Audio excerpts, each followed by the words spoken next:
Welcome to the show, man. It's a pleasure to meet you. I've got to admit, I'm excited, dude. I've had some very cool guests on my podcast, but you're one man that I'm extremely interested in speaking to. So, welcome.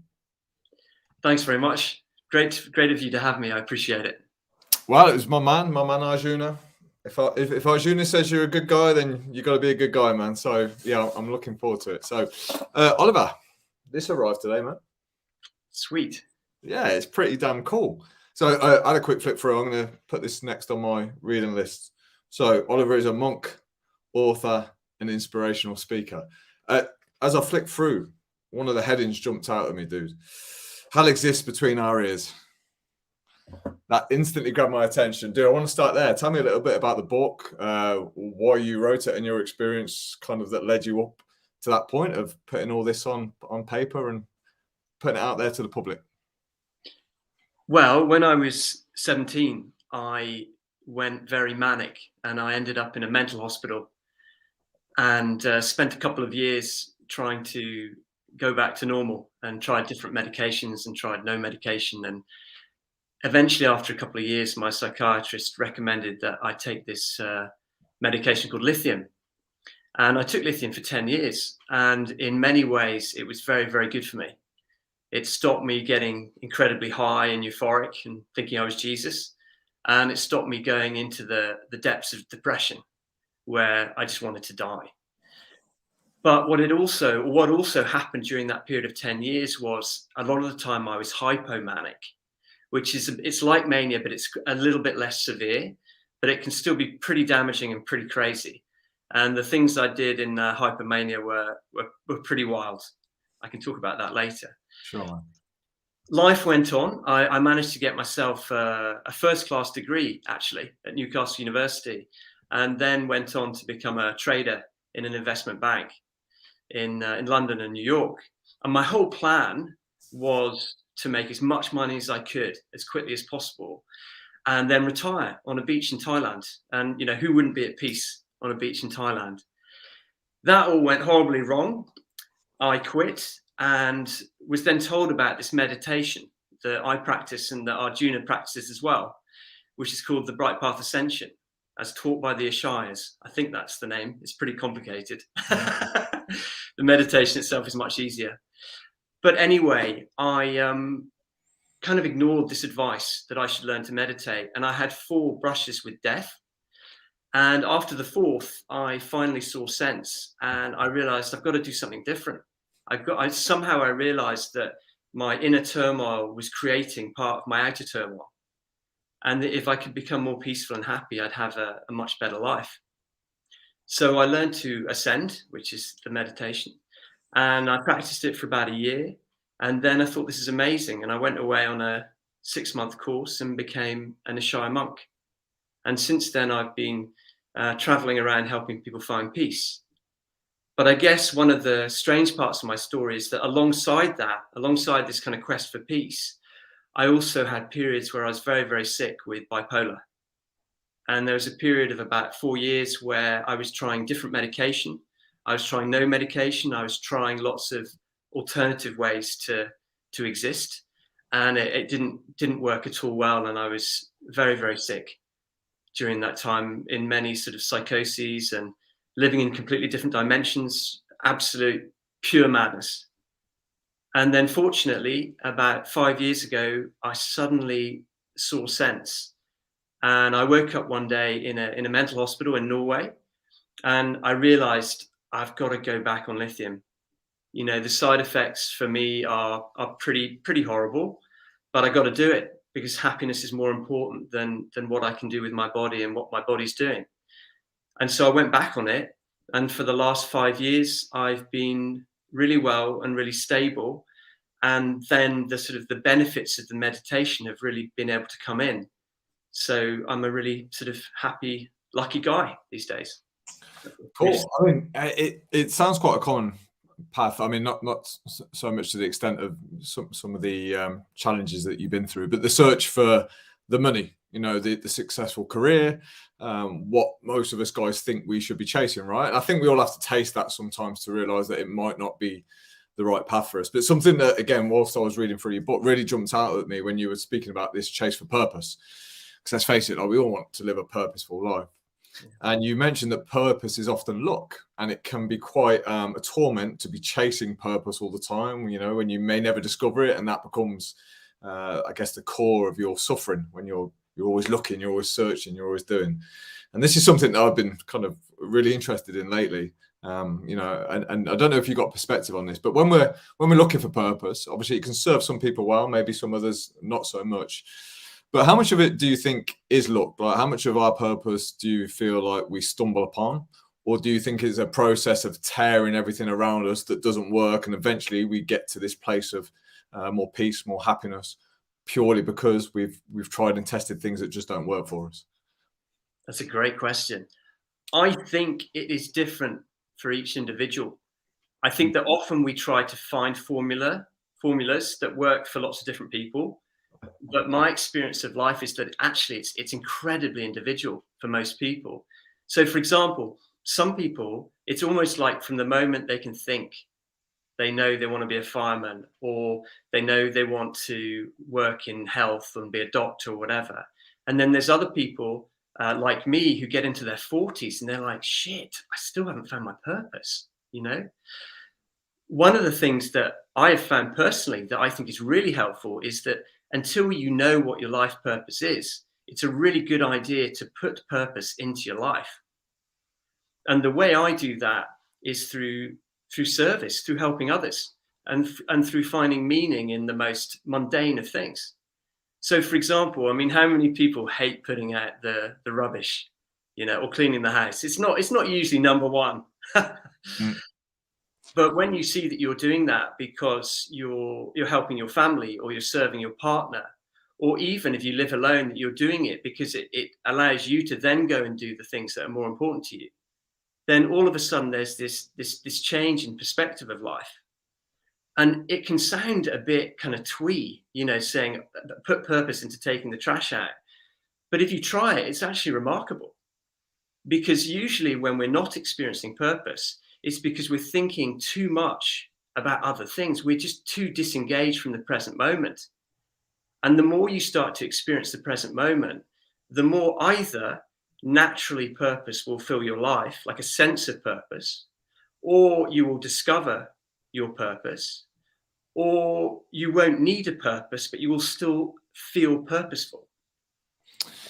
Yeah, we had a meeting of guys last week inside of the Better Man program, and we were talking about this challenge. You know, as a guy, you do kind of want to put some direction into your life, don't you? You want to know where you're heading, and we were talking about, you know, vision and missions and so on. But we're also talking about the offset of that. The challenge is that we don't become so wrapped up into keep looking forward, that we forget that actually what we're doing right now is pretty damn cool. So there's that big battle, isn't there, of, like, you know, the challenge between goal setting, having plans, which very rarely work out. But if we have no direction, it's hard to make our next decision, our next action. How do you find you balance things and challenges like that? Or if you're helping people, you know, you've got ambitious people, but who spend so much time like planning and plotting and chasing that they forget to live in the now. And how do you help somebody balance that mindset out?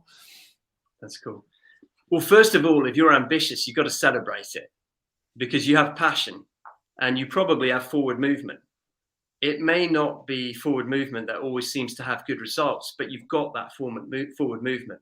You've got like a passion for life. So the first thing is to really celebrate where you're at.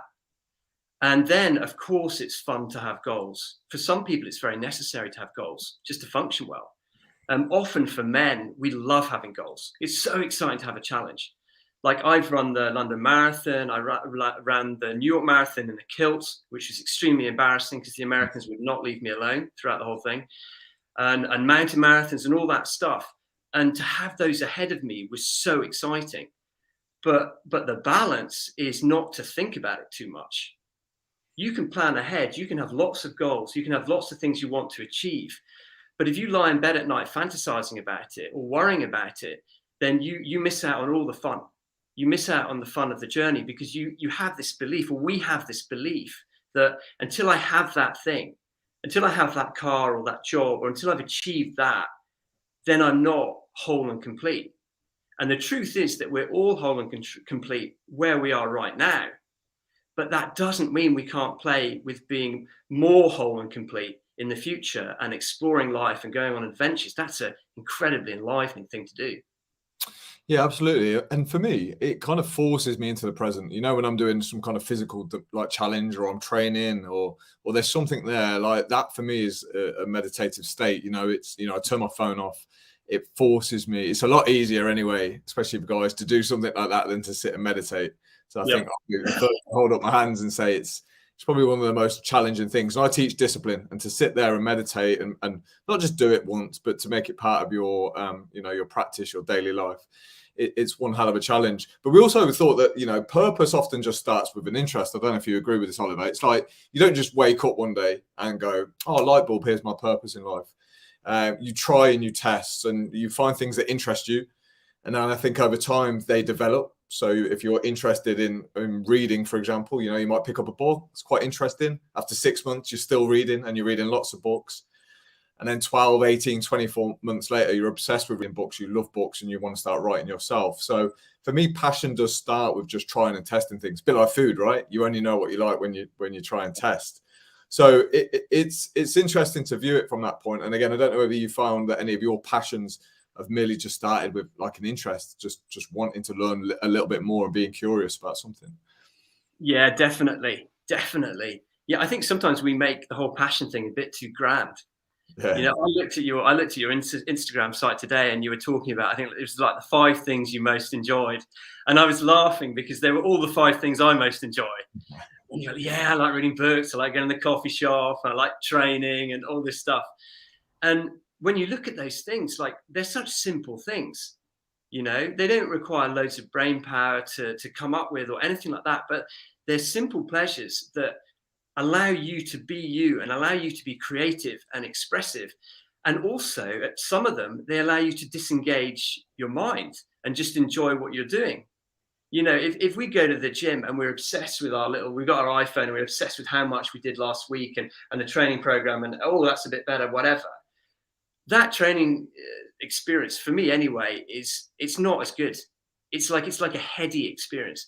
But when I go into the gym and I just look at the weights and I just sort of move from one thing to the next, and there's not a lot going on up here, it's such an enjoyable experience. And I actually get to feel my body, and I get to experience the present moment and be really alive. And yet, a lot of people will say, well, that's not a good way to train, because you really should know exactly what to do and you should have this list of things and blah, blah, blah. And I'm like, well, maybe, but not every day. Come on, you've got to enjoy yourself. You've got to actually experience the weight training, not just do it to get stronger.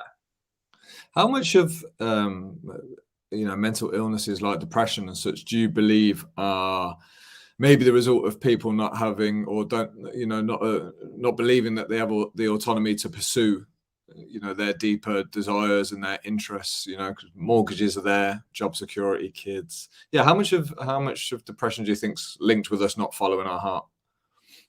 Yeah, well, I mean, there's a section of society, and I would probably put myself in here too, who have a mental illness. They have like a genetic issue that probably means that however life goes, they're going to suffer from it to some degree. But then I think that there's a huge amount of people in society who are just not very happy, or they're depressed on a kind of like a low level depression, which is very unpleasant. I'm not belittling that. Or they're caught up in the sort of the hypermania of life and achieving and everything happening all at once, and particularly in here. And what I would say is that modern life is not designed to promote our mental health.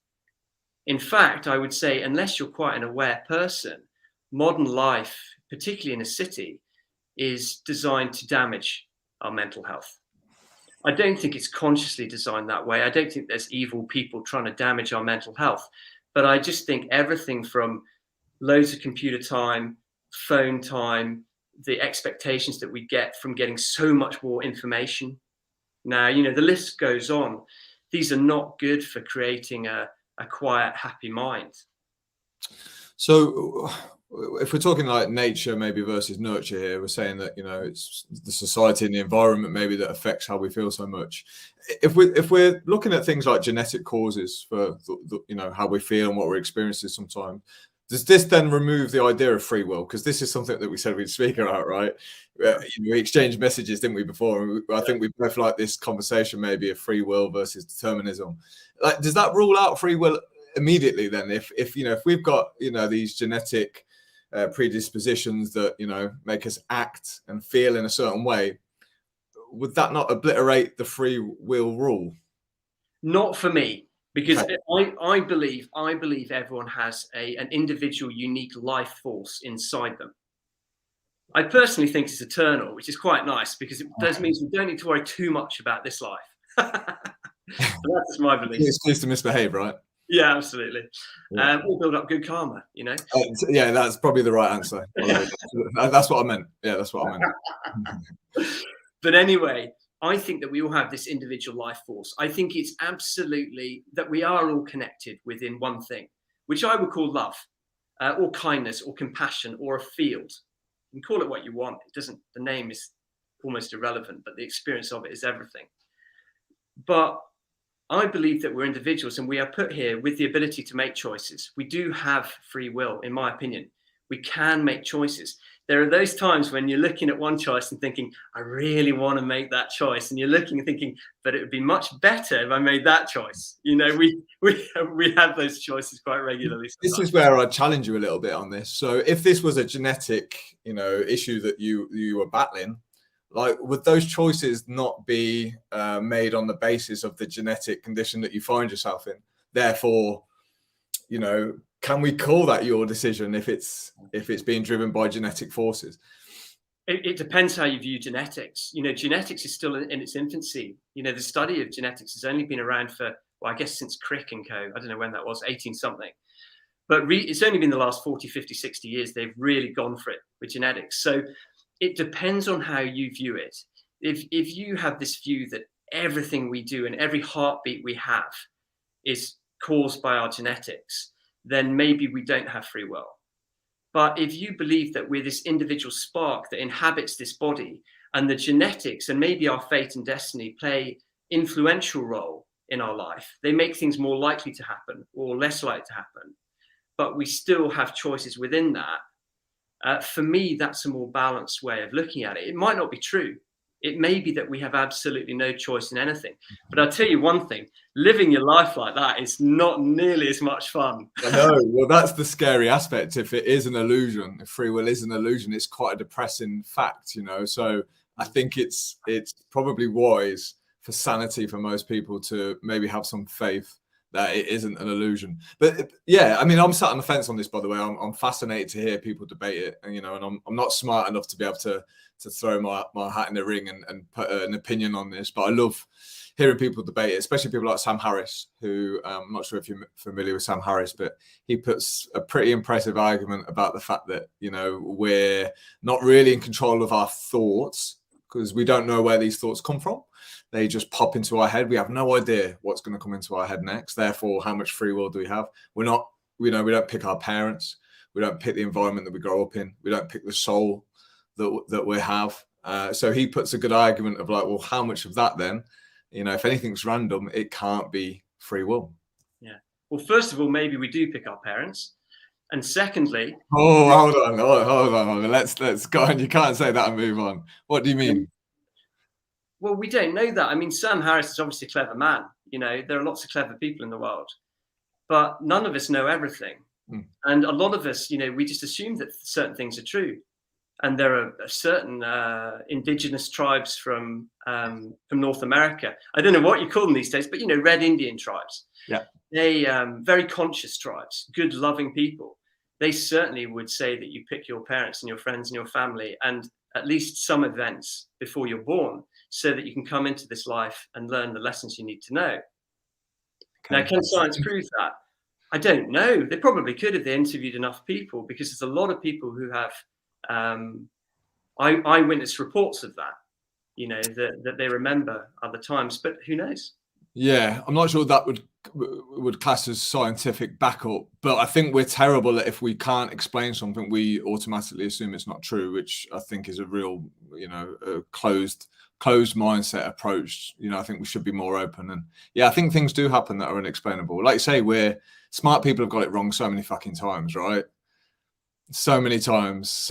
But what impresses me is when somebody can put a decent argument across, or an opinion, because that's all it is really. It's an opinion. None of us know whether free will exists or determinism exists, but it's quite good fun talking about it, which is crazy because you think you're debating something that you're never going to get an answer to. Like, let's face it, in our lifetime, are we really going to find out whether free will exists, or do we find out when it's too late, when we're gone?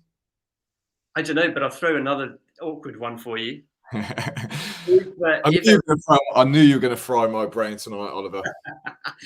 If we're controlled by our thoughts, which I think is a fair thing to say, and I think is probably scientific, I'm not sure. I am actually a scientist, or at least trained, but haven't done it for a while. What happens when we learn to be free of our thoughts and we experience more presence and peace and very few thoughts? Yeah, is that being free of our thoughts, though? I mean, do we not just become better at what we're given? And again, this would be the argument for no free will. Do we, as human beings, are we given things and we just have to do our best? And like you say, is some of it luck when we're searching for purpose with certain health conditions? Are our cards marked?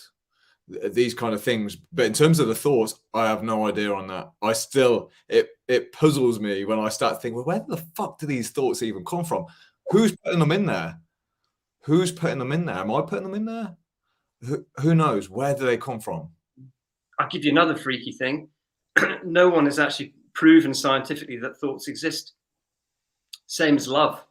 Science can't prove what love is. It can prove that, our interpretation of love. You can see love, but no one's actually managed to tie it down and prove what it is. But does it exist? Probably. Yeah. Well, I was something similar about thoughts not really existing, which is, again, to get your head around, is like, well, explain that. What are we experiencing? If what is real and what isn't? That's another kind of debate. Like, how much of our world is just purely perception? Like, how much of our world have we made up? It's insane to even go down that rabbit hole. Now you've gone down there, Oliver, I'm going to hand it over to you. If you can let the listeners know all these answers, that'd be great. Because I'm out at this point, mate. Yeah. Well, first of all, I genuinely don't know very much. I generally talk from my own experience, and I do have experience with thoughts and no thoughts and stuff, just because I've been meditating for such a long time. And my experience is that when I learned to ascend, I was completely controlled by my thoughts and by the patterns that I developed over my lifetime. And so if I saw a pretty girl, woof, I was rubbernecked. I had no kind of choice in it. Or if I fell in love, I thought about that person all the time. I had no choice. If an exam was coming up, I would worry about it. I would also pretend that I didn't worry. That was all part of my process, to be cool. So I had all these patterns, and they all came from my thoughts and what was passing through my head, because the thoughts I had such a close relationship with them. I believed them so strongly that it was like I didn't kind of have a thought floating by. I had a thought like that, and it grabbed me and it got me and it pulled me wherever it wanted to pull me. But then after I'd been ascending for a while, there was actually one day where my thoughts moved from kind of being here all the time to being further away. And it felt really, really nice, because I still had thoughts. I still had the same thoughts, but they didn't kind of grab me in the same way. They didn't ruin my life and control me. And I totally agree with what you were implying anyway, that if someone doesn't have a healthy relationship with their thoughts, they're definitely controlled. They have no free will at all. But once the thoughts start to kind of move out, and once there's more space in between them, like space within you, this kind of, there have been times when you're in the gym and you're just on autopilot and you just feel good. And there's no reason, because you didn't feel good yesterday when you're doing the same exercise, but now you just feel good. And you feel a something or a nothing or a presence that's just there. And you can have thoughts and you can even have emotions. You can even feel sad, but the sadness doesn't get you. It doesn't own you. And so as you continue to meditate or do whatever you do that alters your relationship with thoughts, you start to develop more and more free will because you're no longer controlled by them. And that's why I was laughing about the free will thing, because whether you have free will or not, if someone is a person who believes their mind, then they have no free will, really. They're controlled by it. And that's why it's so cool to find peace and to free ourselves from our mind and become our true self. Yeah, so I mean that makes total sense, everything you've just said. I still think that for me would be a great example of you doing the very best with what you're given. Therefore, we're all very, very limited. But it makes total sense. I mean, I'm sure there'll be a lot of guys listening that will really resonate with that, you know, about the thoughts strangling them, suffocating them. And I can speak from experience, we believe they're real, 100%. You know, there's no moving us, there's no psychiatrist, there's no counselor, there's no friend that can move us away from those really strong values. Do you think you've trained the thoughts not to enter your mind, or do you think you've just got so better at disengaging with them and you start to choose them more wisely? Therefore, again, it's just a skill set, it's just an art, it's just a practice. Like, what do you think's actually happened through the practice of meditation? I think it's I think it's all based on that philosophy that what we put our attention on grows, like what we focus on grows. And it's very, very natural for most people to focus on their thoughts, because naturally our attention is drawn to movement. You know, it just is. And so if there's movement in our head, naturally we're drawn to that. And so as we grow up, we learn to put more and more attention on our thoughts, and we learn to think all the time. What I think happened to me was I learned a tool that took my attention from the constant thinking and worrying and stressing and planning back to this present moment, this spacious place that we talked about. And then as I started to do that more and more, that started to grow in my experience, because that what was getting my attention. And the thoughts were still there, but they became kind of less interesting, less enticing. And what I've noticed happen in the last few years is now I live much more from intuition than from kind of linear thinking like I used to. And the more I trust my intuition, the more accurate it seems to become, and the more fun life becomes.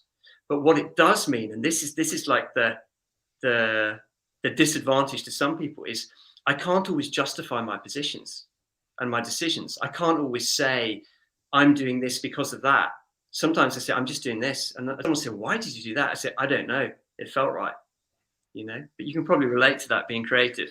Well, on the short version, I fuck up all the time and do things that some work out, some don't. And yeah, when people quiz you on them, you think, yeah, actually, why did I make that decision? Again, whether that's free will or not, I'm not sure. But yeah, I totally understand everything you've just said there and can relate to it quite strongly, actually. And yeah, I thought, again, you were a very interesting guy to get on from some of the content and some of the stuff that I've seen in the book. So you're very open and honest, which is great. And I think that's important, especially if we're going to encourage other men, because I think we both agree on this, Oliver, and correct me if I'm wrong, but like the self-inventory, the self-discovery, the looking in, something you mentioned at the start, the word formula. I think we do look for formulas. We look for answers, and we look for people to give us the direction. And I think that getting in touch with the internal work, which is tough, by the way. And again, this is where we have to quiz. Like, did you have to go through all the how you went through to get to the position that you're at, or was there a smarter route?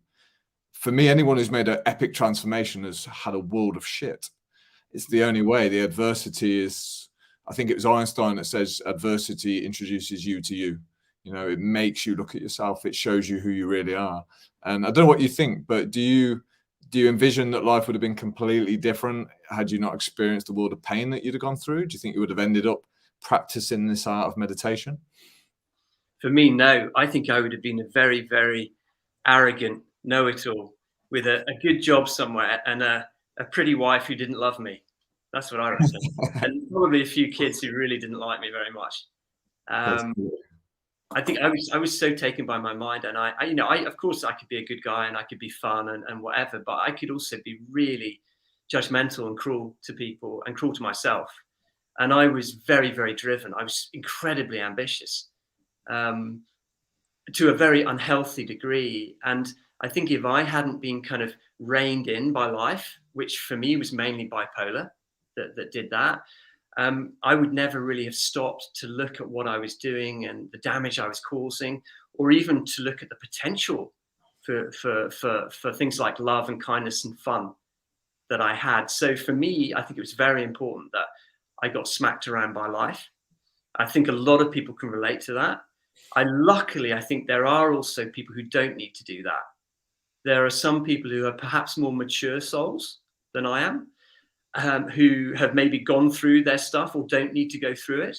And they naturally have a peace and a wisdom and a kindness. And you know, we all know them. And it's not necessarily that they've had a really easy life, but they haven't needed to smash into that brick wall that so many of us relate to. Yeah, man. Do you ever miss the old reckless Oliver? Like, there's times, you know, I really fuck things up as well, but there's still times where I look back and I miss that guy, man. I just want to go out and get on the sesh again and party and fuck off all responsibilities and not be so serious and not read books and just live by the moment, live in the moment and be happy with my pint of Stella or whatever it is. Like, do you ever kind of just have that little ego come back and just say, Oliver, do you remember how good it used to be to fuck up and do these crazy things? Definitely. Glad you said that. Otherwise I was like, you know, it's not just me then. No, it's not just you. And I look back on it now with a lot of joy. I mean, I've had to do a lot of apologizing in my journey because as I've hurt a lot of people, and some of that is because of bipolar, and I can kind of use that as an excuse. And some of it is me, you know, it's my personality and mistakes I've made. But I have actually spent quite a lot of time apologizing to the people I felt I needed to, which was a beautiful experience. Mm-hmm. But it's left me now in a situation where I'm much more willing to laugh about my past and laugh about my mistakes as well. So I look back on that, Oliver, and I think, good on you, mate. You gave it 100%, and you had a lot of fun, and you had incredible experiences. Yeah. And I'm glad I'm at peace now. Yeah. Well, seriously, Oliver, that's one of the biggest challenges for the guys inside the program that I run, and for myself. Like, we go from this reckless guy, and maybe you wake up in your 30s, and like you say, you realise you fucked people up, you've upset a lot of people, it hasn't got you to where you want to be. So you start behaving a little bit differently, and you put in these routines and these disciplines.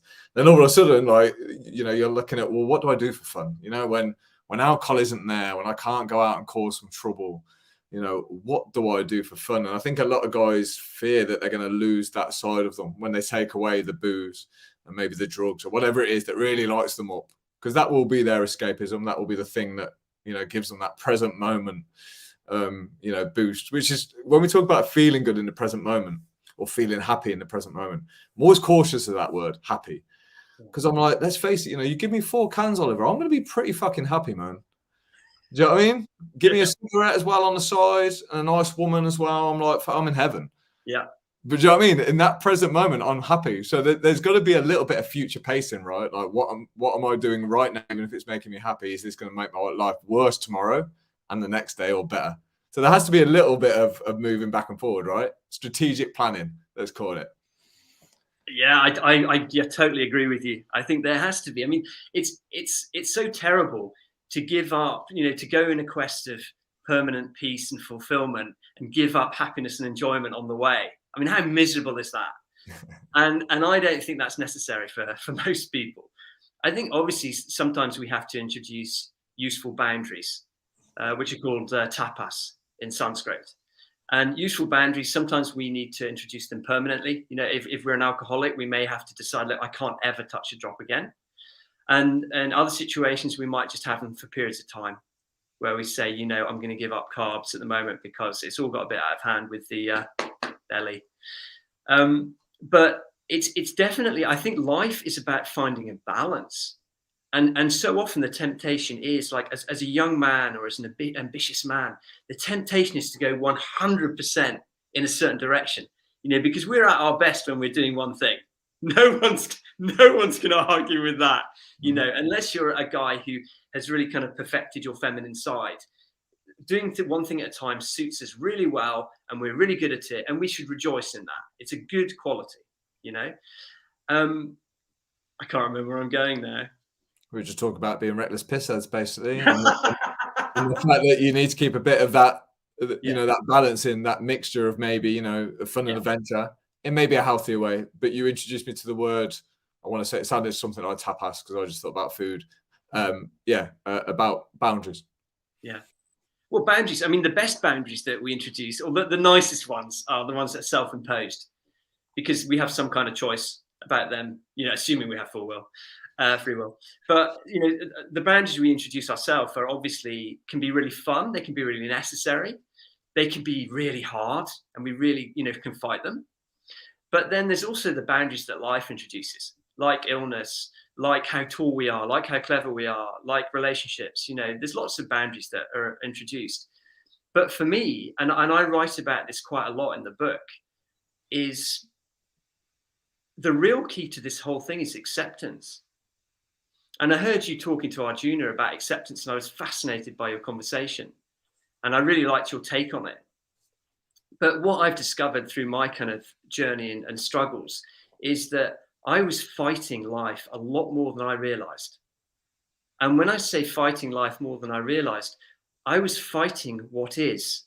I wanted to change so many things in my life, and I made it a mission to do that. And yet I wasn't willing to accept what was in my life right now, which is the biggest key to changing your life, is to actually accept it first of all. And the reason I wouldn't accept it was because, as far as I was concerned, there were certain parts of my life that were unacceptable. It was unacceptable to have a genetic disease that completely screwed up my life and my career, that I had no choice over. It wasn't like my fault. It was unacceptable to accept that, you know, and I could argue till the cows came home about that. But the fact is, it's a part of my life. And the moment I accepted it, which is quite a funny story, but the moment I accepted it, everything started to change. And even my experience of bipolar started to change, and things started to appear that helped me. And my life became much better, almost as an energetic reaction to me genuinely accepting it. Now, I'm not saying this to try and encourage everyone to accept everything, because there's a timing for everything. There's a time and a place for everything. And trying to accept a situation that we can't or don't want to can be very painful in itself. But at least to play with accepting that we can't accept something is moving in the right direction.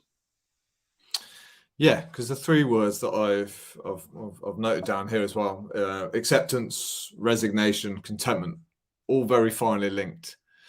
So how do we get to the point where we know, so your strategy of accepting and saying this is how it is, like what part of that is purely strategy, when in reality you may not be accepting of the condition, and you will do anything it takes to get better?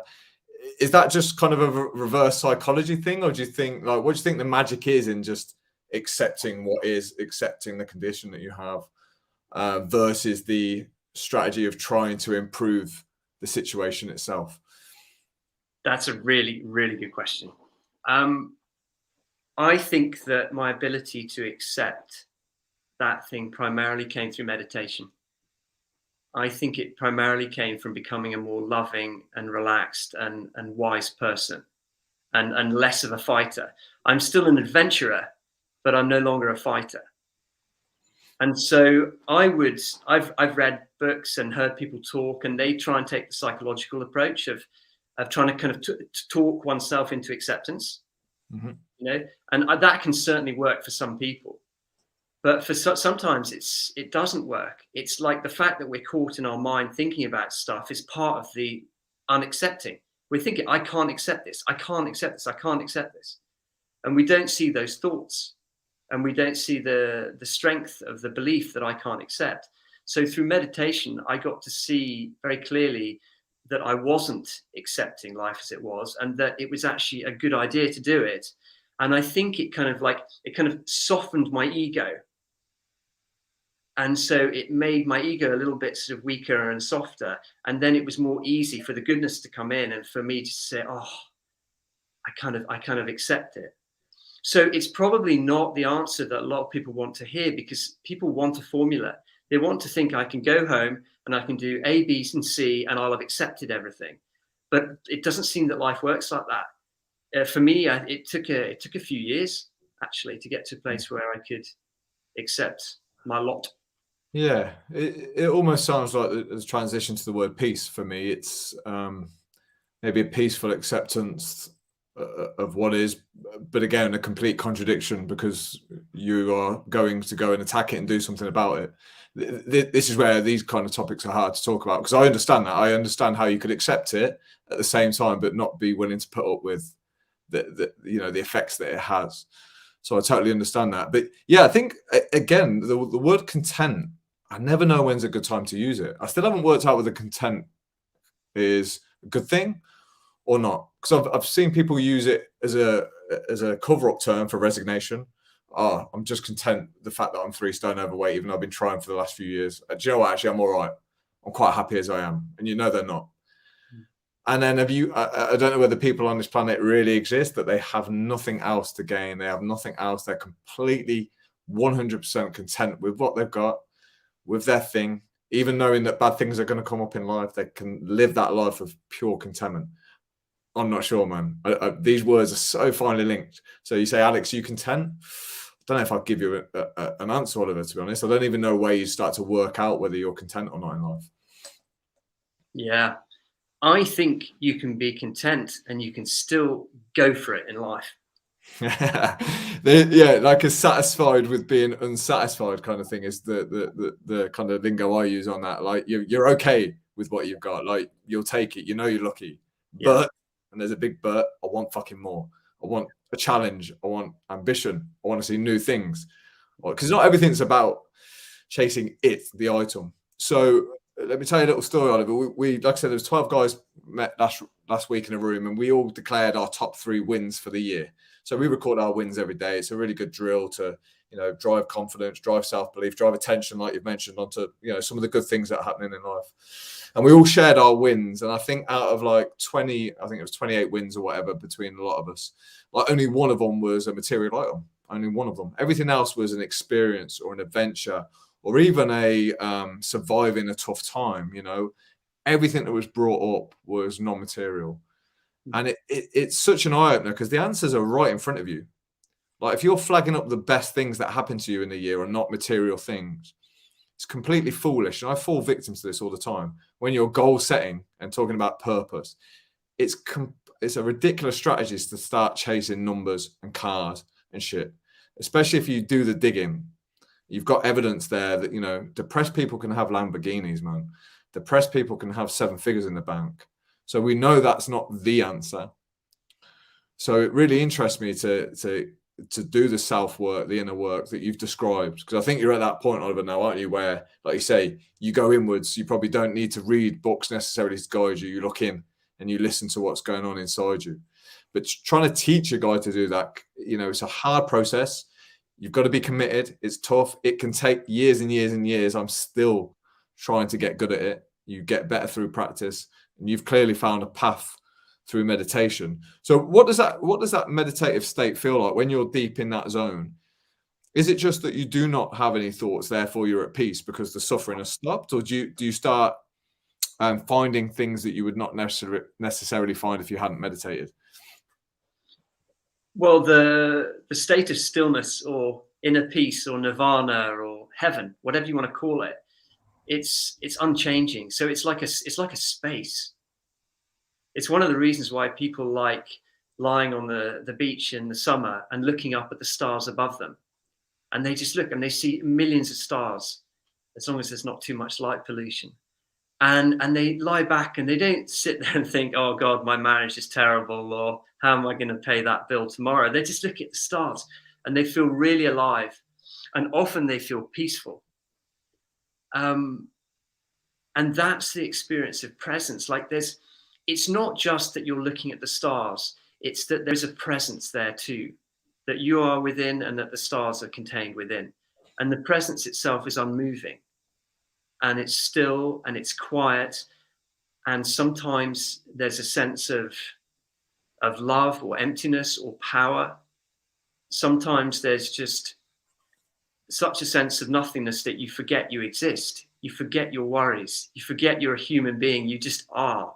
You just Is that not the fun of it? Is that not what, you know, because if that's the pleasure in it, like if you think what we're talking about here, because this is where I was going to head, to this dark place of like, you know, is the joy of meditation just not existing? Well, it can be lots of different things. You know, the state I've explained is kind of I would say it's the purest experience that one can have when one meditates. But the other advantage of meditating is that, or at least of ascending, what I do, is that you de-stress your nervous system. And so you open your nervous system up to experience more peace and happiness and joy, and dare I say contentment, with your eyes open when you're doing stuff. So meditation actually makes life more enjoyable. So it's not like it's so interesting, because there are these incredibly profound spiritual experiences that we can have. And many of us have had them. Many of your listeners will have had them, whether they meditate or not. They will have had profound experiences in their life. But the most wonderful definition of the experience of meditation, or the experience of presence that I talked about, is just this quiet presence that is so alive that life becomes alive. So it doesn't matter if you're painting a wall or if you're having a laugh in the pub with your mates. You're alive. You're truly alive. And there are no problems within your mind. You may still have problems in your life, and you'll be able to deal with them. In fact, you'll probably deal with them better because you're more present. But you don't dwell on them. You don't suffer from those problems. I'll give you like a funny example. I was lucky enough to be given tickets to Scotland, Australia, and Scotland, South Africa in the rugby the last 2 weekends. I love the Scotland rugby team. I've supported them for, since I was about 7, I think. And I went through 35 years of pain, which you won't know anything about because you're an Englishman. And those 35 years, your team was pretty good and my team struggled. But the last few years, Scotland have got better and better and better. And so I go to watch the Australia match with a good mate of mine, and I'm fully engaged. I'm screaming for Scotland. I want them to whip the Aussies. I'm having a great time. And Scotland win, and that's awesome. And I'm happy, and I leave, and we're having a good time, and we have fun with the Australian supporters and the Scottish support, whatever, you know. And then the next week, I go to watch Scotland, South Africa with my dad. And it's awesome because I love my dad to bits. And we had a great time getting there. And we're sitting next to each other. And he's 82, loving the rugby, and I'm loving the rugby. And Scotland do really, really well. And then the South Africans just overpower them. It's over. Scots have lost, you know. And I'm just as happy as the Australian match. I'm having a laugh with the South Africans next to me. Everything's great. But the contentment that I experience allows me to fully enjoy the competition and the full-onness. But I don't suffer from the disappointment. And I don't take it all too seriously. So I'm able to have fun with everyone involved rather than going home and moping about it or whatever. You're onto like football and sporting events ruin some people's weekends. You know, when some people, like, if their team win, they're on, and if their team lose, that's their weekend ruined. I mean, that's part of the reason I stopped going up to watch Coventry City, because it was edge of your seat stuff. I mean, it was shit for a start. And then it was not, there was no pleasure in it for me because I just was so nervous that that they'd lose and such. So how much of this is environmental then? So a lot of the things, like we said, lying under the stars, being at exciting football matches or rugby matches that grab our attention, that's cool, right? For most people, that, you know, that can drive them into being present because whatever's in front of them is entertaining enough to let them put their phone down or just fully engage in their activity. But if we're coming back to an unhappy home, for example, or we're serving in a 9-to-5 job that we don't like, you know, how much of this art is useful then of being able to be in the present moment if the present moment itself isn't that fulfilling? I think it's more useful. Okay. I think that being in when people talk about being in the present moment, it's a very recent thing for most people in the West. In the East, they've been talking about it for thousands and thousands of years. But in the West, it's still very, very basic. And a lot of the science around it isn't even correct because they're just starting to catch up with it. But what I would say is that the more time you spend present and the more you are able to observe your thoughts rather than be controlled by them, the more you will get to know the habits that control your life and the habits that cause you suffering. So, for example, if somebody is always self-destructive in a relationship, they get into a relationship, they're perfectly happy, The other person tells them that they love them and they think, oh shit. And they start to back away from the relationship. And maybe they sabotage it. That's a very common thing. And maybe they've done that in 20 relationships in their life. And they kind of know it's happened, but they don't really know why they're doing it. They've got a reason. They say, oh, I didn't really want it. Or I love the first 3 months of a relationship, whatever. But what's actually happening to them is that their subconscious is controlling them without them realizing. Their thoughts are controlling them. Now, if they don't learn to meditate, or if they don't do something that allows them to see these thoughts and this fear, maybe as a child that I was rejected by my parents one day, it could be nothing, it could be a tiny event, but they've carried it in their subconscious. So whenever anyone tells them they love them, they fear being abandoned and they move back. Now, some people will live their entire life and die alone with that belief. But if you meditate regularly, you start to see these patterns. They start to reveal themselves, not only in your mind, but also in your life.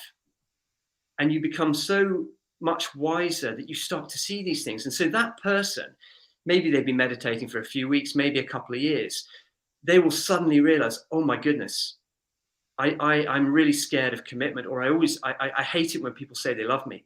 I hate it. And then when it happens, they will start to see these thoughts saying, oh shit, oh shit, oh shit. But they can distance themselves from those thoughts and they can stay there, and they can either ignore them or they can say to their partner, oh my God, I'm scared. I don't like it when people say that. I'm freaking out, but I want to be with you and I can get over this. I know it's just a pattern, whatever. And so that is something that the present moment gives people, and that's not talked about much. We keep seeing the present moment as this means to an end. If I'm more present, I'm more effective. I can be a better businessman or a better runner or whatever. That's probably true. But what is so much more important is that you can become a better man, like your podcast is called. One of the things I always wanted as a kid was to be a really, really good guy. And I tried to be, but sometimes I wasn't. And that was because of my mind. That's because these thoughts control me and my temper controlled me, and I could be selfish and mean and all these things. But the more I've kind of gone through my journey with bipolar, and suffering has been a big part of, I would say, humbling me more. I won't say I'm humbled, but humbling me more. But also the meditation has given me a context for it. It means that I get to see this stuff and then just let it go and become free of it. And anyone can do that. Anyone. Yeah, absolutely. I mean, it's encouraging to hear stories like your own, that can, because so many guys been in a position that you and I have been in. Like you say, like we want to be decent people, but for whatever reason, or the relationship we have with our thoughts, they determine how we behave. And sometimes when we don't behave in the right way, we don't get what we want, and we upset people, and we do bad things, and therefore we think we're a bad person. So the amount of guys that I speak to that don't feel like they're a decent human being anymore, like it's the first place we've got to start. That became my goal in the end. Fuck the money, fuck everything else. Like it had to be, my ambition had to be just to install some honesty and decency back in, because it's a pretty low place to be as a human being when you don't value yourself. Because then, no one, you're never going to let anyone else value you if you don't value yourself. And we kind of know this, but we dodge it, and we don't think we need to do the inner work. But yeah, what you've just said makes sense. And I guess it's a tactic perhaps, and again, correct me if I'm wrong on the language there, to slow the speed between the thought and the action down, right? To create some space so that you can see what's coming in, you can assess them a little bit better, and you can pick which thoughts you want to attach to. That's one of the main things I learned, I think, about meditation and benefited myself from the out of it. Yeah, that's brilliant. I think. What is it that really motivates you? Why are you alive? What motivates me? Again, do you know what? It's still a little bit more swinging towards the fear of going back. The fear of going back motivates me to move forward. But I say this is the first time in my life, I'm 37 now, Oliver, that I've kind of been okay. Again, I don't like the word content because I'm driven as fuck at the minute. But I'm okay with what I've got and who I am, which is a first. It's took many years of hard work just to be okay. Like, I'm definitely not going to hold up and go, I love myself. All the memes that are out there on Instagram and social media, about self-love and self-care. For me, I had to earn a bit of respect back in my life. And this is where I'd love your opinion on this resignation acceptance thing. I refuse to accept the way I was behaving. In the end, I had to. Like, it was too painful. So I had to dig deep and have an honest look at myself and my life. And you know, I didn't like what I saw. You know, I looked in the mirror, I didn't like it. I sat on my own, I didn't like it. I couldn't be on my own, couldn't be with anyone else either. So it's a fucking world of pain, you know. You just can't go anywhere because you can't get away from yourself, can you? It's the one thing you can't escape. Or if you can, you have to do something drastic. So there was a lot of digging to be done there. And that kind of motivated me, that project. That still is my motivation. It's like, well, how decent can I become? Like, how giving can I become? How loving can I become? All these things start to become the main goal. You start to chase being a better man, which is exactly why I called it. I called it that so it left the doors open to anyone that wanted to come and work with me, because I'm not interested in just getting someone good at business or, you know, or getting someone in great shape. But if they're still unhappy or a fucking dickhead to their partners and stuff, that's no good, you know. It's no good having the physique if you haven't got the you know, the decency to back it up. So yeah, that's what motivates me. I mean, what motivates you then to be the better man, to do your best in life, to turn it around, to become what's your motivation to do all this work? Well, first of all, what you just said was incredibly inspiring and very cool. Very, very cool. Thank you, man. And summed up a lot of how I feel. I just love the idea of being a good guy. I love the idea of protecting the people around me, of being honest, of being decent. I love the idea of making the tough choices when benefiting myself is really, really obvious, but benefiting the whole is a tough choice. And I love the feeling when I make that tough choice. Yeah, that's cool as fuck. Yeah, I love that language. It's quite masculine as well. But yeah, it is masculine, and I love that. And I think we've lost this masculinity aspect a little bit. I still see it as a healthy thing. Like what you've just said to me is inspiring. I'm like, yeah, I want some of that as well. You know, I want that. And I think, you know, stripping males of that potential role, I don't believe that's a positive move. You know, I don't think there's anything wrong with traditional roles and masculine mindset and masculine values. I think as long as they're channeled in the right way, because I think it's often confused with machoism. They're completely different things for me. Yeah, no one likes a macho pig, right? Like none of us. Like a masculine man won't favor a macho guy. It's down to what you've said. But that gives you surely when we talk about purpose earlier, you've just said yours, right? That's your purpose, isn't it? To protect those that you love, to make tough decisions, to step forward, to do the work. Does that not become our purpose? Just this pursuit of being a better person? 100%, absolutely. I mean, yeah. I mean, as a man, there's this illusion in social media that masculinity is under attack, and that all this political correctness and all this nonsense that's in the media. But the fact is, and I'm saying this to any man listening, the fact is we have control of how we perceive ourselves, and we have the power to move towards the mature masculine, which is amazing and celebrated. It's the strength, it's the power, it's the love, it's the protecting, it's the gentleness, but the steadiness. Or we can move towards the immature masculine, which is the aggression, the violence, the selfishness, the sexual assault, like all these things, the disrespect of women. That's the immature. We shouldn't be talking about the feminine and the masculine society in the way we do, because it's so destructive. We should celebrate both, but we should celebrate the mature masculine and the mature feminine. Those aspects of the male and female that are in all of us, but are full of love and compassion and kindness and patience and fortitude. And if we're going to save this planet, you know, it's great what people do to try and help the planet. It's great. I applaud anyone, whatever they do that helps.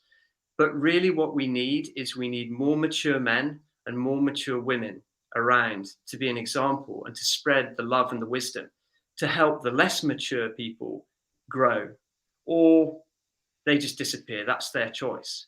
But we really shouldn't allow ourselves to be dragged into a situation where we think it's wrong that we're men and it's wrong that we express our masculine values. But we should acknowledge that some of the old masculine ways, which are very immature, they definitely need to go. Yeah, here, I support you 100% on that one. Where do we start then? So, you know, earlier we spoke about this ability to distance yourself from thoughts, active, you know, choose which thoughts you engage with. This was never mentioned to me when I was young. You know, school, this was not spoken of.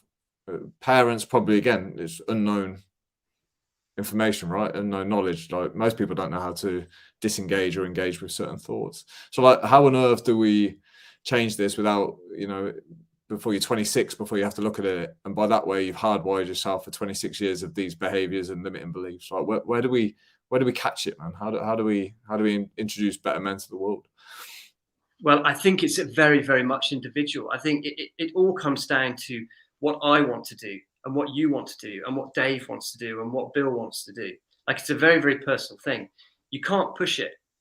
You know, everyone gets to, well, not everyone, some people get to a place in their life that you've described and I've described, where we don't like what we see, and we just know there's something wrong with all this. And then we have our inner motivation to change it. I think that's very, very important. I don't think there's any point demonizing people who express the immature masculine. Of course, we have to protect society from them, and we may well need to talk to them and say, mate, that's totally out of order or whatever. But the main focus should be on us becoming more at peace, more loving, more compassionate in ourselves. And then that will naturally just spread out, and we will naturally start to attract situations that support it. We'll have more friends who are mature masculine rather than immature masculine. And we'll meet more women who are mature feminine rather than immature feminine.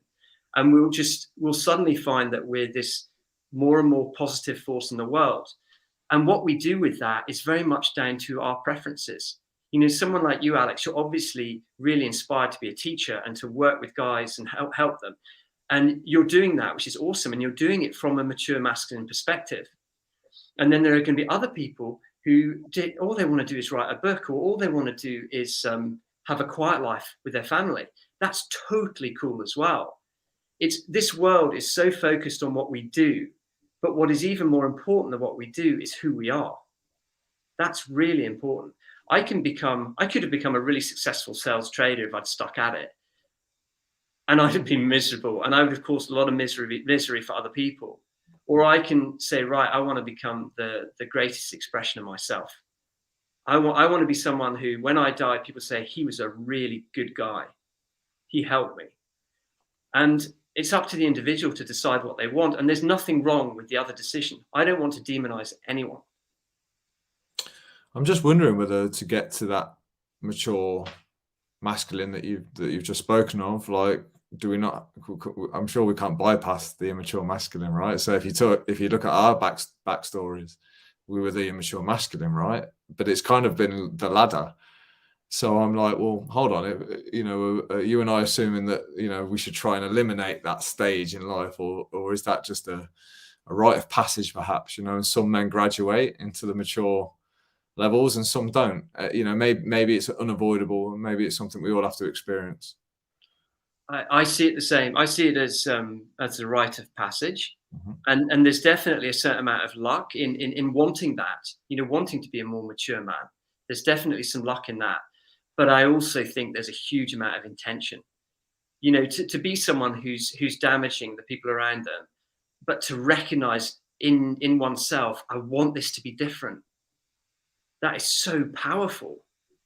It's funny, we talk about these lows that we've hit. Lucky us, because for many people, for many men, we have to go through the tunnel in order to emerge. We have to go through the questioning of, we look at our life, some people hit it at 50, used to be called the midlife crisis, but people are hitting it lower and lower.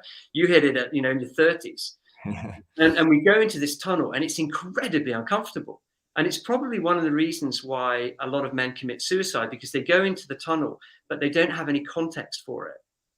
The tunnel itself can be incredibly healthy. It's really uncomfortable. We question everything. Why did I choose that job? Why did I choose that partner? Why did I make those mistakes? Why didn't I listen? Why didn't I do that? And we torment ourselves for it. But if we just keep going, and if we ask for help, which is something that's quite hard to do in that state, actually, particularly for guys, but if we ask for help and we get good help, and we kind of we just keep going, we emerge from the whole thing, and suddenly our values have landed, and we know what we think, we know what we stand for, and there's so much strength in that. Yeah, I think it's the classic Carl Jung saying, if you really want to find yourself, what is it he says? You have to look in the places you least want to look. And it sounds like me and you have both learned that way, where we had to kind of stare in the face the person we didn't want to be. to work out who he's doing. And my mentor, Jeff Thompson, I'm not sure if you're familiar with Jeff Thompson. If you aren't, you should check that guy out. He's phenomenal. He was a bit too much for Arjuna. Arjuna was like, I like a simple life, Alex. That guy speaks at levels I'm not sure about. But Jeff always says, the way to find out who you want to be is to find out who you don't want to be. So that's a lot easier. And again, whenever I'm working with a guy who says, I want to change, but I don't know what I want in life, I always start at that place. Well, let's look at what you don't want. I know you don't want to be horrible to your partner. I know you don't want to be biting your kids' heads off. I know you don't want to be 4 stone overweight. I know you don't want to be exhausted every day. I know you don't want to hate your day. I know you don't want to hit snooze all the time. And these things just transpire, don't they, into directing us towards what we potentially want in life or where we should maybe aim next. So I think that's another thing that puts guys off. They feel like they need that purpose before they make a move. And I'm like, no, you don't need that. You just got to get a bit of a life philosophy on the go. Like, what do you stand for? What qualities do you want? And we can train those things. You want to become more honest. That is a trainable skill because, you and I clearly weren't honest men at the time, but we're probably more honest now than we were then. Now, whether this is just a maturity thing and a process or whether we've earned the right to get to that position, I'm not sure. But I think it's encouraging to all guys out there that you can train any of these skills, right? Oliver, you can get better at these things. I completely agree with you. I wish I had had some training. I wish I'd had a coach. I wish I'd been exposed to the things that are available now. And I think I actually think it really comes down to intention. I think if someone wants to change, then they can find the resources to do it. And if they want to become a better man, they go to you. If they want to make more money, they go online and find some money coaches or whatever. Like, we do seem to have a lot of choice in where we move in our life. And all I would say is that for the people who want peace and happiness and love and want to be a better man or a better woman, then you're really lucky, because the path to achieving that and expanding that is so interesting. Whereas the path to just making a lot of money can be exciting. It can be full of adventures and stuff. But if you don't find the depth inside yourself, it means almost nothing. It's an easier life, but it's an easier life of discontentment. Yeah, and we are lucky, aren't we? I mean, we do have options, especially if we live in a wealthy country like the UK. Some people aren't as lucky as us and don't get to make that that choice. And again, I don't know whether this directs with what you were saying in terms of like purpose being luck as well, because we do seem to be in a privileged position where we can pick and choose. There's opportunities out there for us. Those people that don't necessarily get these opportunities, so people that are born into third world countries or places of poor health, poor hygiene, what choice do they have? Is that not another example of like, this is your lot, make the best of it, but you're never going to be able to excel. Do you not think a lot of this is purely like a roll of the dice, and the environment that you're born into has such a massive saying on where you go in life? I personally think that the environment you're born into is earned. And when I say earned, I don't mean that those people in the third world have earned their situation. What I mean is you've earned the chance to grow and to help those people. And some of them can't help themselves. So I think that being born with privilege and being born with a desire to be better is earned. And I think with it comes responsibility, not to use it just for selfishness and just to make my life great. There's so much focus on my life being great on Instagram and all that, but to actually focus on people who are less fortunate as well, and to focus on how you can contribute. Because I can't rationalize the state of the third world. I can't give you a good reason as to why some of those people suffer. Not all of them suffer by any means, but why some of them do. I can't rationalize that, but I can rationalize the privilege that we've been given, and to then turn that, if it's your desire, to turn that to helping people who are less fortunate, is a brilliant thing to do. And then maybe they will then get the chance to better themselves in different ways too, because a lot of people in the third world have bettered themselves, but it would be great to help them more. So why do some of us take these opportunities and some of us not? So if you're describing this privilege that we're all born into, and we've all got potential, we've all got opportunities to, like I say, not only better our own life, but better the life of other people, like, why are some people sat on their ass doing nothing and watching this time go by versus some people that are out there and putting into practice the things that you've just mentioned of? I don't really know. But what I do know is that if you have the choice, it's really wise to make the good choice if you have it. Damn fucking right. Absolutely. And when do we know that we fucked up? Like, if we don't jump on these opportunities, is this a classic, you know, at the end of your life, you have these flashbacks, you go through that tunnel. Like, is that how it's going to play out? You know, do you get to the end and I don't know, is it just relief? Is it just, you know, regret? Is it opportunities that missed? It's a fascinating concept, you know. Is it the opposite, where you look back and you just wish you'd have been more content? You hadn't have worked so hard. You hadn't have chased so much. Like, none of us know the answer. This is why life's so scary and so exciting at the same time. Everything's a huge contradiction. At times, Oliver, I'd love to be one of those chilled out guys that can just be at peace a bit more, put his feet up and chill out. Do you know what I mean? But then if I was that, trust me, I wouldn't want to be that either. I'd want to be driven as fuck. I'd want to be that guy who's after it all the time. So it's like, well, pull it both directions, man. You might be right on both, or you might be wrong on both. Who fucking knows, huh? Yeah. It's quite possible that everything I've said in this podcast is wrong. Well, that's what I like about you, man. I'm like, I know nothing. I don't think anyone does really. Like, I don't think any of us know much at all. Like you say, it's intuition, it's gut, it's perception. And this is another thing. Like, perception surely comes from the environment that we've been brought up into as well, the beliefs that we've been pretty much given. We've been handed those values. I know we can change them, and values change. You know, you have a kid and your values have changed overnight.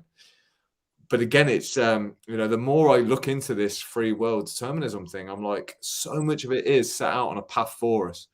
We either have to work very fucking hard to change that path, or we just do the very best we can with what we are given, the genetics that we have, and where we find ourselves at that point in life. Am I convincing you yet that free will might be an illusion? Yeah, I think it could be either way. Sorry, man. I hope that hasn't depressed you. I hope I've got spiraled out of control now and go, oh my God, free will's an illusion. I'm fucked. No, I'll be all right. But yeah, please don't be the first podcast guest that I really fuck up by having deep conversations. I know. Dude, I just want to touch quickly on chapter 12. Good people make all the difference. So I'm guessing people in your life were one of the keystones to your recovery. Yeah, tell me more about that, man. Gosh, wow. I mean, I feel I've been very, very blessed because at every stage of my journey, I've had at least a few good people around me. Even though have been in self-destruct mode or kind of ignoring their advice or whatever, I've always had good people around me. And those good people have been lifesavers. You know, when I was growing up, I used to, I heard that saying, you know, you can count your friends. If you can count your friends on two hands, you're a liar, or something like that. If you can count them on one, then you're lucky. And I never used to believe that. I thought, nah, that's not true. I got loads of friends.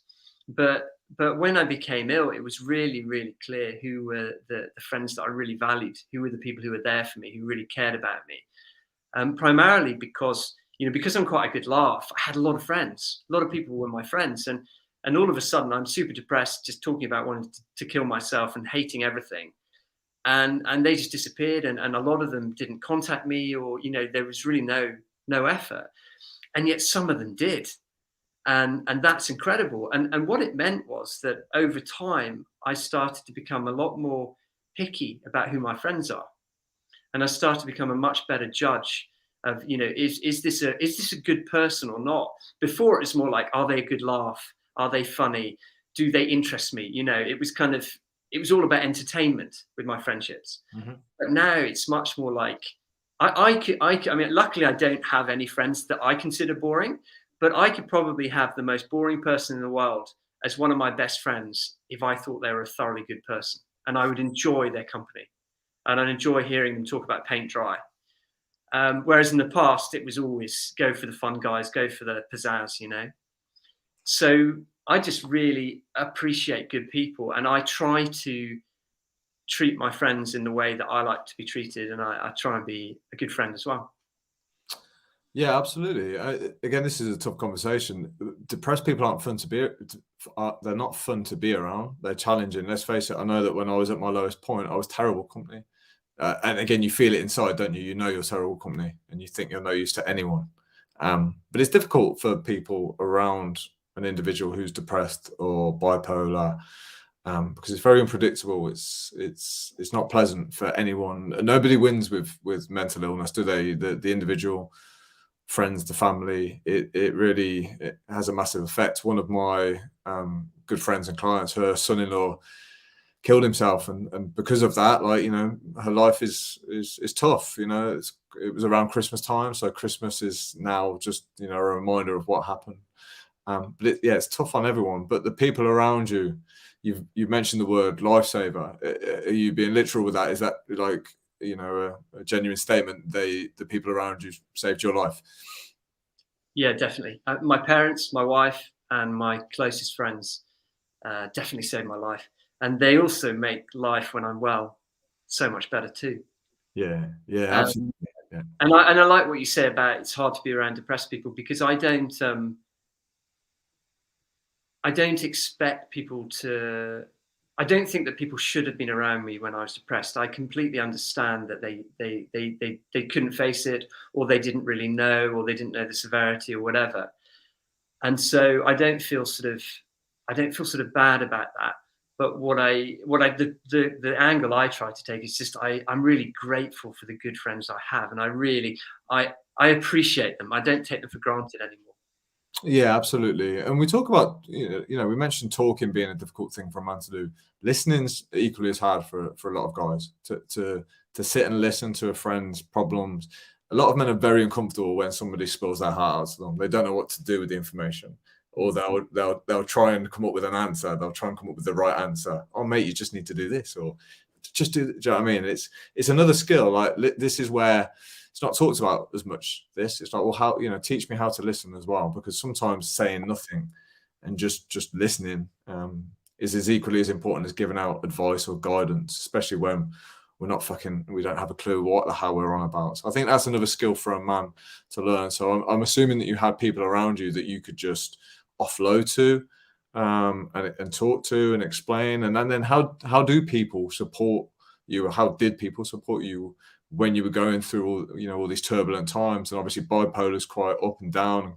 You've used the word manic, psychotic. Yeah, how do people support you through a time where you don't even know yourself? Well, my parents used to visit me every day in hospital twice, like my mum and dad in the morning, even though they were very busy. And that made a massive difference, just knowing they were there. My wife has just stuck by me when she had every right not to. You know, I'd been ill for a long time. I was ill for like 4.5 years, and she stuck with me and showed me love and kindness the whole way through. And that's amazing. Like, to have that in my life is just like, whoa. And also the friends who called me or texted me or came to visit me in hospital, and often I would have a real laugh with them because they're fun people, a lot of them. And yeah, I mean, just in general, I just love good people. I haven't got enough time for the superficialities of life anymore. I haven't got time for superficial people. I don't think there's anything wrong with them, but I haven't got time for them. I'm not interested in that. I like the depth of life, the fun, the laughter. I love to laugh. I laugh so much every day. Yeah. And often just with my wife, just having a giggle, taking the mickey out of situations, you know, just good old British humour. Yeah, absolutely. I mean, look, you can tell, like, you can tell you bang up for a laugh. You know, you're adventurous and you're playful and you're curious. But I'm assuming that when you weren't feeling good, you didn't have those qualities about you, right? You probably, the fun was taken out of you. Did you not feel unlovable at that time? So again, something that's quietly spoken about between myself and some of my clients, which is, you know, it's a tough conversation to go into. But when you know you're not acting, performing, or feeling like you know you can, and you don't like yourself, you don't love yourself, you can never understand or articulate how somebody else could love you. Like, it's impossible, right? It just doesn't fit. I don't like myself. How the fuck can somebody else love me? Like, how did you welcome the support that you had when, I'm assuming, you probably didn't feel much use at that point? You know, if you're down and depressed, you don't feel useful. It's the last thing you feel. So how did you accept the love when you feel like such a piece of shit? I don't think I did. I think I was just very grateful that it was there after the event. I mean, when I was really depressed, it was like someone had got just a bucket of shit and just put me in it and was just holding me there. Like there was no concept of an end to it. There was just hell, misery, pain, suffering. It was, if I could have killed myself, I would have done, but I couldn't. I couldn't even go to the toilet. I couldn't feed myself. I didn't eat anything for, I think, 2.5 weeks, and the doctors were going to put me on force feeding. But luckily, a friend kind of managed to just knock me out of it. But no, I couldn't appreciate the love. I couldn't pay them back. I couldn't even say thank you or anything. That's why I'm so amazed by their love, because it was unconditional. They weren't getting anything from it. They weren't even getting a thank you. In fact, sometimes they would get shit from me. They get argumentativeness or cruel words or hurtfulness, and they still stuck by me, and that's unbelievable. I'm so grateful. God, it makes me emotional talking about it. No, mate, you're such an inspiration. I mean, what a turnaround! Like you say, your energy is infectious, man. Like you can tell, you'd be a great guy. I don't know if you I don't know if you drink, Oliver, but you'd be a great guy to go down the boozer with and have a couple of beers. Because I bet after a few beers, you're even more fun, man. I can tell. I bet you're full of stories, and yeah, it's such an amazing turnaround. So before, we've been chatting for nearly an hour and a half. And by the way, I've got to get you back on again because I'd love to dive more into your story. We haven't even really spoke much about that. I've got a shitload of notes here. But if we're going to kind of like leave some guys with maybe some practical tips or some things that you think like might be the key focus of attention for guys who want to become a better man, create a better life, live a happier life, like what would you say are some of the key things that they may want to start introducing into their life or making more of a ritual and a discipline? That's a really good question. The first thing I would say is find at least one good man, preferably a bit older than you, and see if you can hang out with him. Tell him you'd like to grow or change, whatever. I mean, obviously you have to treat the situation individually because it could be very weird saying certain things to an older guy, whatever. But try and hang around at least one person, if not more, who are just good, stable guys who you know would make the right choice when the cards were down. That's one thing I would say. Well, that's phenomenal advice, by the way. I 100% back you on that one. Yeah. And then the other things would be perhaps, I mean, I would suggest, if you're drawn to it, I would suggest learning a good form of meditation. The one I teach is called the Ascension, as taught by the Brightpath. I think I said it the wrong way at the start. Or if you feel like being drawn to like working like more practically, then go and see Alex. He seems to know what he's talking about. Seems very honest and straightforward and a fun, good guy. But I would just say, if you're in despair, get help. Get help, whoever that is, whether that's the Samaritans or whether it's someone you trust or your GP. But get help. Don't just hang out alone and try and fix it yourself, or think that you can never do it, because you can.